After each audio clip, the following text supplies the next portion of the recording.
The first card you have, your past, is the Three of Swords. So obviously this is the sad, heartbreak, conflict, trouble card. I am seeing conflict in this card. I'm actually seeing conflict around a group of people. So this could have been around a family maybe, because I'm actually seeing someone who comes in and out of a group, like in and out of a family group. And, there's a family group sitting there, and when this person comes in, things are fine for a while, and then an argument starts, or some kind of fight or something like that, or a disagreement happens, and then this person kind of takes off and disappears again. So there's a lot of kind of backwards and forwards energy going on.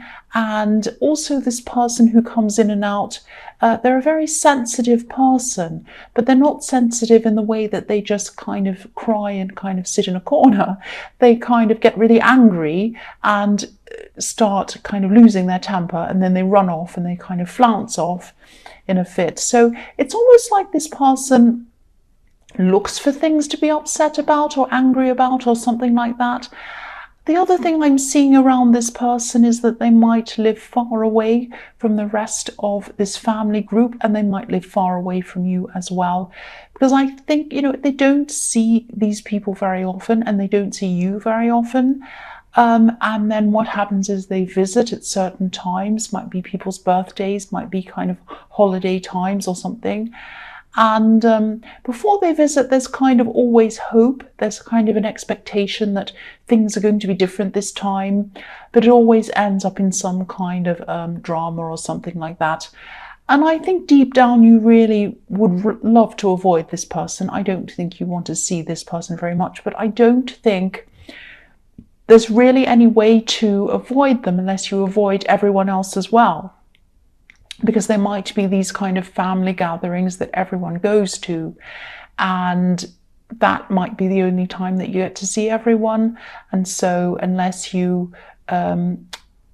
if you want to avoid them, you have to avoid everyone else, and you don't want to do that. So I'm just seeing you might be anticipating this happening again at this time. So you're kind of thinking, oh no, this is going to happen again. I'm going to see this person again. And you're kind of sitting there anticipating this. So you might have been thinking about Christmas time or some other kind of family gathering tradition around this time of year that you go to. And maybe you're thinking about strategies. Maybe you're thinking about how you're going to handle them this time, how you're going to kind of deal with this dynamic around them. And you might have been thinking of things like, oh, maybe I'll arrive late, and maybe I'll sit in the corner and not talk to them, maybe I'll leave early, something like that. And so you're really stressing about this a bit, because it is a stressful situation. Nobody likes to be around this kind of conflict all the time. And, I'd love to tell you that everything's going to be fine, but I actually, to be honest, I just can't see them changing. I think they're always going to be a bit like this, actually. So I think you're going to either have to put up with them, or you're going to have to think of some way that you can minimize the impact on you. That's what I'm seeing. The next card you have, your past, is the Queen of Wands. So yeah, again, I'm looking at the black cat on this card. So this person kind of wanders in, wanders out, wanders in and out. And when they come in, the family kind of always welcomes them, or some people in the group do. They're always enthusiastic about seeing them at the start, but then, it never ends well. They always walk off in a fit or something like that. I'm also seeing that, you might have had, this is really good. This is something about you and something that you've wanted to do for a long, long time. I think you might have had some big ideas around something that you really might have wanted to achieve. Maybe this was a big dream of yours or something like that. But maybe you held yourself back for a long time. You might have felt that you might have actually been thinking that, things that other people did or said, or what happened in your background, or you missed this opportunity or something like that. And you might have been thinking, well, that's why I didn't get to do this thing, because of something else. I don't want to be rude to you, but I think these might be a bit of an excuse, actually. I think you might have actually talked yourself out of it. That's what I'm seeing. So But the good thing is, if you're responsible for this, if you talked yourself out of it, you can talk yourself into it again. And I think this is what you need to do. Now, I know you had a lot of responsibilities as well. And I think, you couldn't just drop everything and do this. But I'm seeing you starting to feel enthusiastic. You did feel enthusiastic about this at some time. And then I think you started to tell yourself that, you needed to be sensible, or that you should stop dreaming or something like that. But no, you shouldn't stop dreaming. If this is what you want to do, you should pursue it, definitely. And, I'm just looking at this card, and on the left-hand side of this queen, you can see these pyramids just down the bottom, and they're pointing up to the sky, and they're saying, go upwards, go up to the sky. But on the right-hand side of this queen, it looks like a kind of a boring concrete road on the right-hand side of her.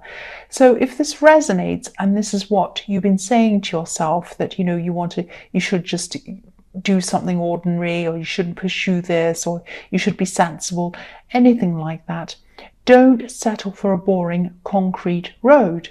You can still pursue things, and you can still follow what you want to do and still be reasonable and responsible and sensible at the same time. You don't have to have one or the other one.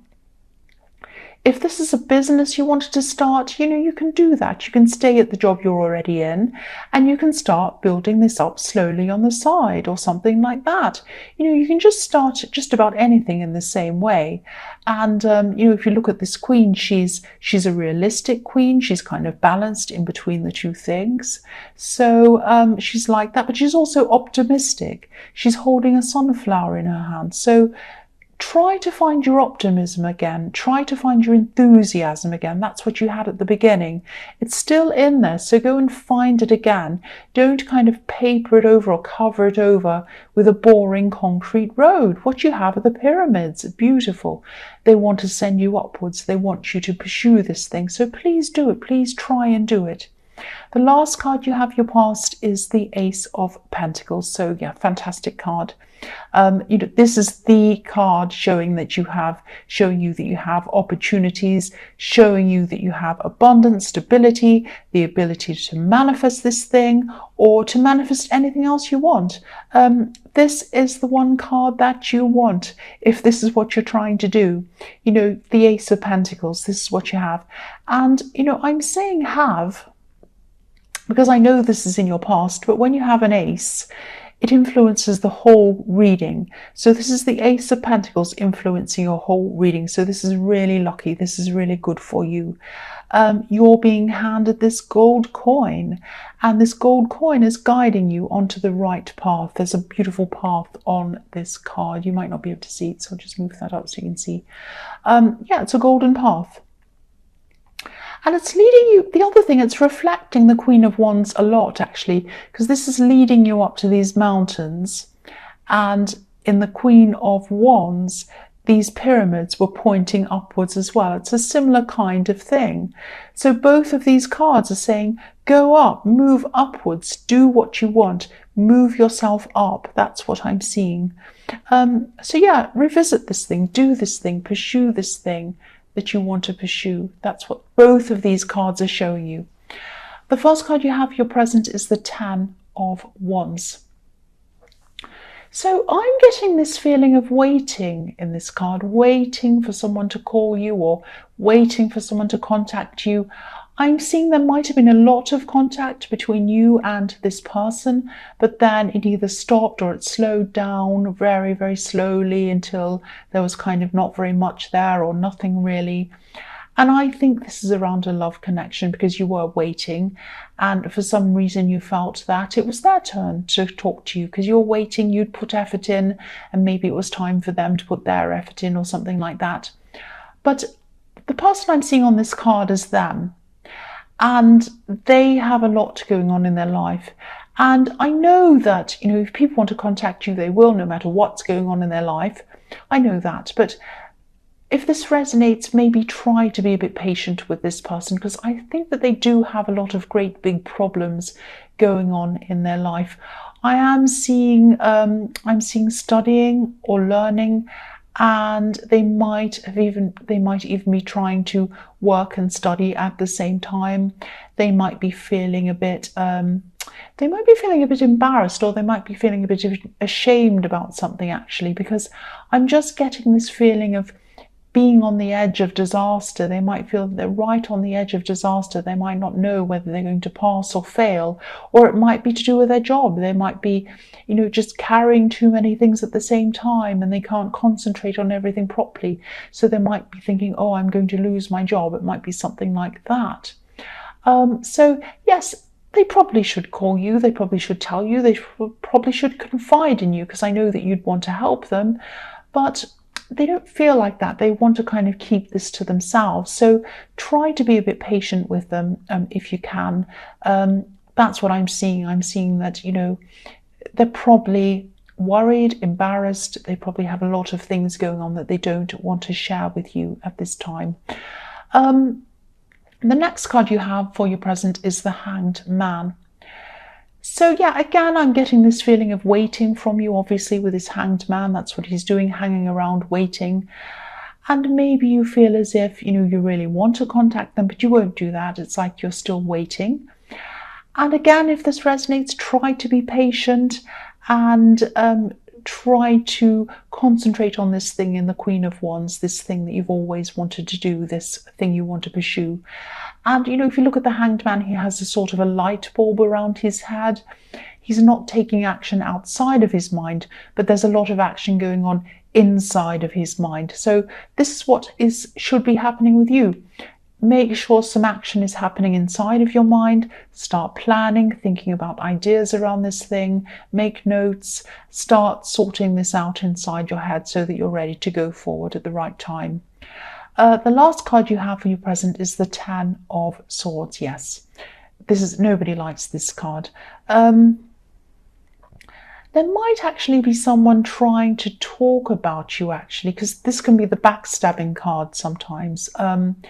And I'm just getting the feeling that someone could be talking about you maybe on social media or something like that. It's some kind of platform that people can see by looking at a screen. So, someone could be talking about you, not just you, but I think they might be talking about you and the person that you're with, the person in this Ten of Wands. And I think you might actually know who this is if this resonates with you, because I think someone around them, it could be an ex or someone they know, might be going through a bit of jealousy or something like that. And I think the big message I'm seeing in this card is to let it go. Don't try and fight whatever this is head on. I think if you do know who this is, you might see what's being said. And of course, this is going to make you feel upset or angry or whatever. But this is probably what they want. They want you to be upset. They want you to be angry. They want a reaction out of you. And if they get a reaction out of you, that might prove to this person that you're with that you're a terrible person. You can't hold your temper. You're this and that. So be careful. They might be trying to bait you to say something, to lose your temper, to look crazy or something like that. They might say, oh, see how crazy they are. So just be very careful. This is a manipulative person, a difficult person. So try to let this go. I think if you confront them, it's going to backfire on you probably, and you'll probably have some kind of long drawn out battle in front of you. They'll battle backwards and forwards, and that's going to probably lead to exhaustion as well. And you just don't need that. You have this big thing you're trying to pursue. And I'm getting the feeling that they'll probably remove this eventually on their own, whatever this thing that's up there. I'm seeing someone might be stepping in and they might be talking to them, and they might be saying to them, don't put this up here. I don't think it's a good idea. And then I think they might take it off. So, yeah, do your best to ignore whatever this is. And I think, if people do read this thing about you, I don't think they're going to think worse of you. They're probably going to think worse of them. That's what I'm seeing in that card. So the first card you have for your future is the Hermit. So yes, I think you're going to step back from this gossip, this social media drama kind of thing. And yeah, again, you're going to be angry when you first see this, of course, and a bit upset, which is understandable. But once you get away from this and you step away, get some time to yourself like the Hermit, and think slowly, think carefully about this, you're going to realize that rising above this is the best way to go. And I think you might have had some gossip or something like that in your last reading, actually. So this might be the same person. It might be, the same person doing other things to you or whatever. They might not have given up on creating problems for you. But I just think, again, if you look at this hermit, he's walking along this path by himself. He's following his own path and he's up high. So we're seeing him from below. So again, you're going to rise above this. That's the best place for you to be, rising above. The next card you have for your future is Death. Yes. I'm glad you have this card because you're going to be transitioning. And I think there would have been a time where you would have reacted to this gossip quite badly, actually. I'm not saying you would have screamed and yelled and caused a problem or anything like that, any dramas. I don't think it's like you to do that, but you probably would have held on to this. You probably would have held on to these words and internalized them and kept them inside yourself and upset yourself about it. But I think at this time you're not doing it. I think you put all of that negativity, gossip, everything else behind you, as well as your own words that were discouraging you that I was seeing there. You put that behind you as well. So you're just going to be really putting everything behind you, all of this negativity, and you're just going to really be starting to work on this thing that I saw in the Queen of Wands. And what you're going to do is you're just going to let them spend their time gossiping, wasting their time. You're not going to waste your time. You're going to spend your time walking along that path in the Ace of Pentacles and getting what you want done. Working, thinking, all of that thing. You're just going to get that done now. The last card you have for your future is the Four of Cups. So I think you might actually be reaching out to this person in the Ten of Wands at this time. I think, you might have held back, and then you might have thought, look, I just really need to talk to them. Again, I'm seeing this as a love connection. So they're not going to reject you, but they are, I think, going to be showing you that they are feeling a little bit down. They're not going to be enthusiastic about speaking to you. I think they might not be in the mood to talk to you or anyone else. It's not just you. I don't think they're trying to avoid you on purpose. I think this person's just very down. They might even be a little bit depressed, actually. I hope they're not, but whatever the problem is, it's not you. I can see that. So if this resonates, maybe just let them know that you're there if they need you. And maybe if you're worried about them, if it is more serious, if this is depression or something like that, try asking a relative or a friend who's around them about them. Just make sure you have someone checking up on them, making sure they're okay. And I think eventually they are going to come and open up to you and talk to you again, but not at this time. It might take them a little bit of time to do that because I think they have a lot of pride, and I think they might be embarrassed about something. They might have failed at something, or they might think they might be waiting to see if they actually have or not before they come and speak to you. So, be patient with them once again.